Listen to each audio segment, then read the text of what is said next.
Meanwhile, opposition leader Sajid Premadasa today stressed that the government was not given power to import substandard fertilizer into the country.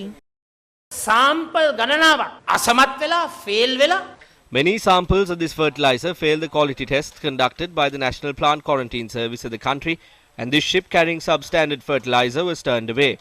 Look at the snobbish nature of these foreign powers. Look at how they have used their power. They have sent this ship that was turned away back to the island. When the commercial attaché of a foreign embassy blacklists the People Bank of Sri Lanka, the finance minister says he is not aware of it. Does this government have no backbone to bring the ambassador of the Chinese embassy and explain to him that this is wrong and that we cannot make payments for substandard fertilizer?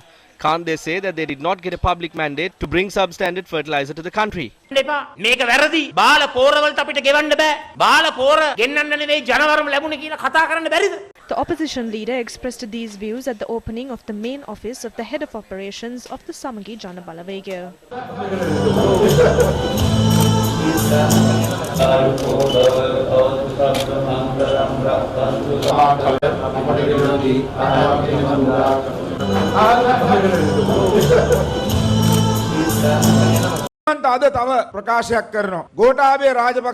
I will make another statement today. If President Gotabaya Rajapaksa wants, he can do this. If you wish, I will step down from my nationalist seat in parliament if you pardon Ranjan Ramanayake.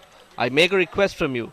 I make a request because I do not need a parliamentary seat to carry out the struggle. I remind the public that it is Ranjan Ramanayake who should be a member of parliament. I came to the Gampaha district not because of any issue with the people of Badulla. If I reach a certain position in the country, will I not work for the people of Badulla? But I believe that when we are from small districts, we fall to a lower level. So I thought I have only 18 years left, and if I am to do something big, I would like to issue a challenge to Basil Rajapaksa.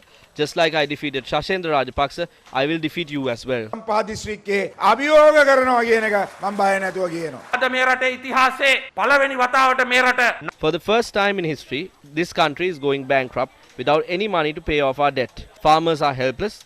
All our reservoirs and wells in the country are full. Water is flowing across all canals in farmlands in the country, but farmers cannot cultivate since they do not have fertilizer.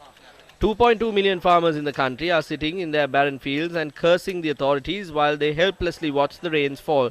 The Rajapaksa regime is the government that will take the country into a famine after the Second World War. The father, who is said to have saved the country, did not only turn the entire country into a barren field. You must also remember that steps are being taken to import poisonous fertilizer from overseas and take away this land from us as well. මේ රටේ රත්තරන් මහ පොළවත් අපට අහිමි කරන්න යන බව මතක තබා ගත යුතුයි